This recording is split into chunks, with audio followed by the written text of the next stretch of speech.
potential is always greater than your problem. It's always greater than your condition.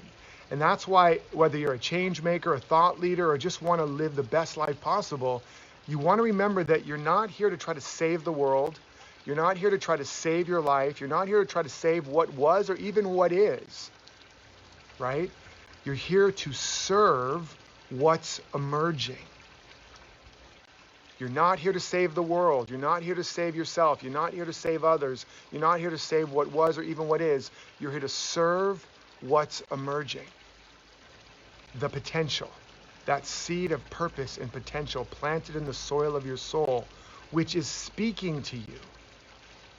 You don't want to look at the conditions and judge what's possible, who you are, what you can and can't do based on what's been or what appears. The greatest leaders, the greatest artists, the greatest innovators, the greatest teachers, the greatest healers have been those that do not judge by appearances. They don't deny the appearances. They learn from the condition and the appearance what is there to learn. They use it to let them understand what they no longer want, perhaps, and what they really do want. But they do not look at their bank account and say, I'm broke, therefore I can't afford it. They don't do that. They don't look at the art scene or the art world or the world of media and go, it's never been done this way, therefore I can't do that. They don't look at their own body and go, the doctors say I'll never walk again, therefore I can't walk again. They don't look at their relationships or their marriage or their family or whatever the dysfunction is and say, because of this, I can't. The greatest leaders, teachers, healers, artists, and innovators learn the lesson, learn the opportunity. When the weight is too heavy, they don't pray to make it lighter or become a victim of heavy weights. They pray to get stronger, and they start lifting those weights. You get where I'm coming from? Is that your potential is infinite and inexhaustible and indestructible, and it doesn't matter what you've been through or what you're facing. And you can take a page out of the greatest teachers, leaders, artists, healers, and innovators and see that the reason they were able to innovate, the reason they were able to break through, the reason they were able to succeed when all else were failing, to thrive when others barely survived, or to survive when others didn't, was because they did not judge by appearances. They did not judge even by what was in their head, by the story that they were telling. They judged righteous judgment, meaning they asked better questions. They didn't ask why not, or they didn't ask why can't I, they asked why can't I, right? You get it? They asked deeper and better questions, because the question is the quest you're on.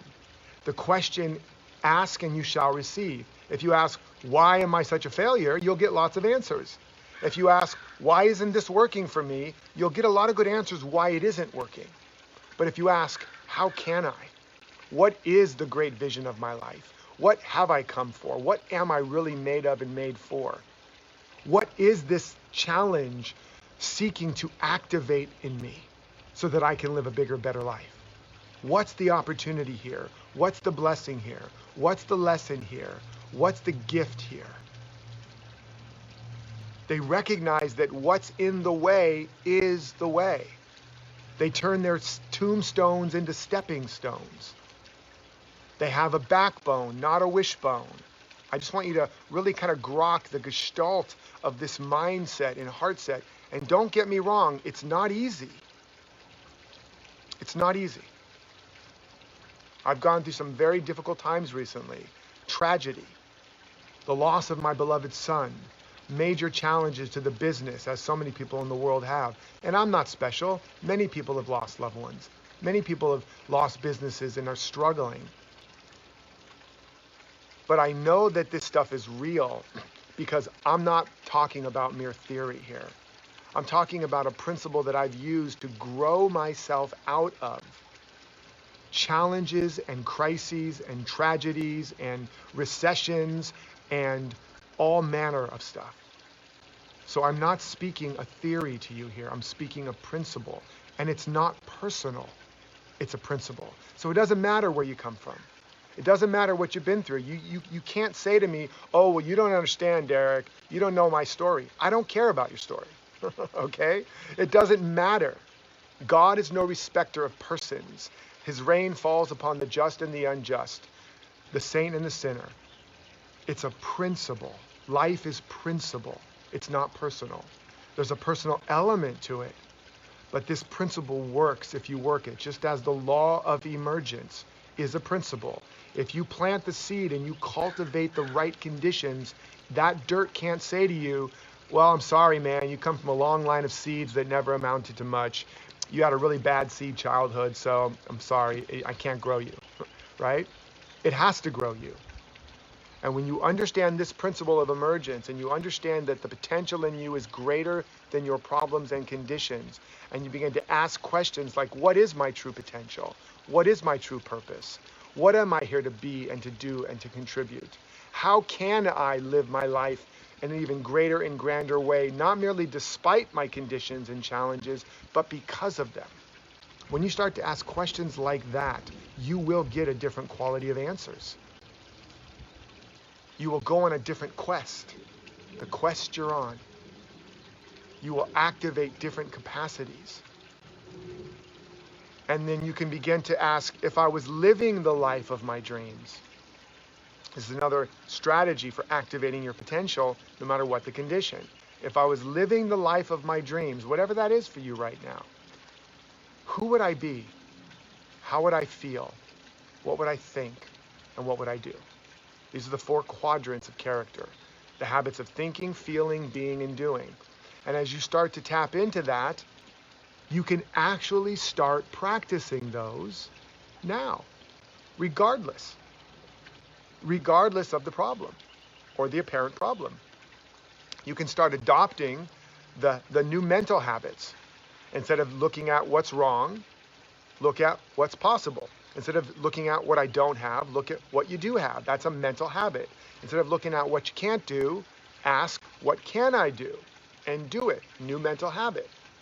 Instead of focusing on everything that's lacking, focus on what you have and be grateful.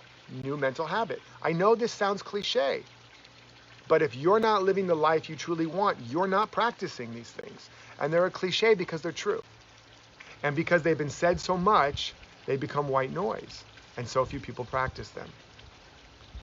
So you can build new mental habits regardless of the conditions you're in.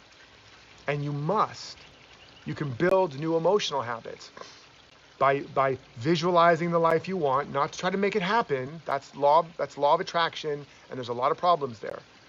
But in the law of emergence, you visualize it to activate the feeling tone to make it welcome, to become the ripe condition for that which is already here so that it can emerge, just like a seed, to water it and feed it so that it can emerge.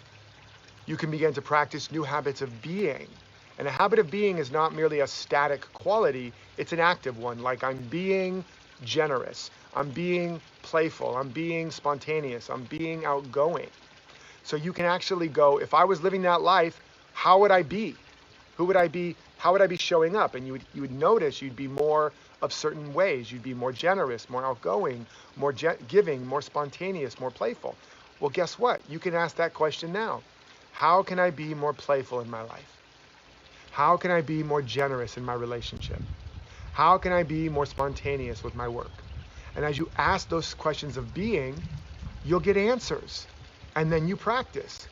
And as you are practicing new ways of thinking, new ways of feeling, new ways of being, ultimately creating new ways of doing, you are now cultivating the ripe and ready conditions for that seed of potential that's already in you to begin to blossom. And it doesn't matter what conditions you're in. You will grow out of them. And you will grow because real change, you cannot solve the problem because a problem is a symbol of a state of consciousness. Just as ice exists at 32 degrees and below Fahrenheit, you can never solve ice if you're below 32 degrees. You'll always have ice or the problem of ice. You have to rise to a higher frequency. As you rise to a higher frequency or state of consciousness, you don't solve the ice dissolves. It cannot and never has lived above that degree. You get it? So problems aren't solved, they dissolve as you evolve. And you evolve by recognizing your potential is always greater than your problems, And you evolve by then practicing the way of being and thinking and feeling the new character that is more congruent with your vision and your potential, instead of bringing yourself down to the level of your problem and your condition. I hope this has served you. There's so much packed into this short talk. Please listen again. Please go get a copy of Emergence. It's a best-selling book. It's helped thousands and tens of thousands of people to practice this work, to live it.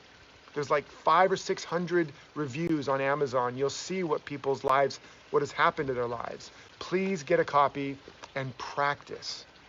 And if you want more, you can go check out the Emergence podcast on iTunes. You can check out my trainings on YouTube, or you can go to derekrydall.com and get other free trainings. I'm here for you. During such times as this, if you're willing to dig your roots deeper and really practice this principle, that on the other side of what looks like a downturn, a depression, a recession, a loss, etc., you will emerge with and as more than ever before. I love and appreciate you for being here. Until next time, remember to live authentically, love unconditionally, and follow your destiny. Take care.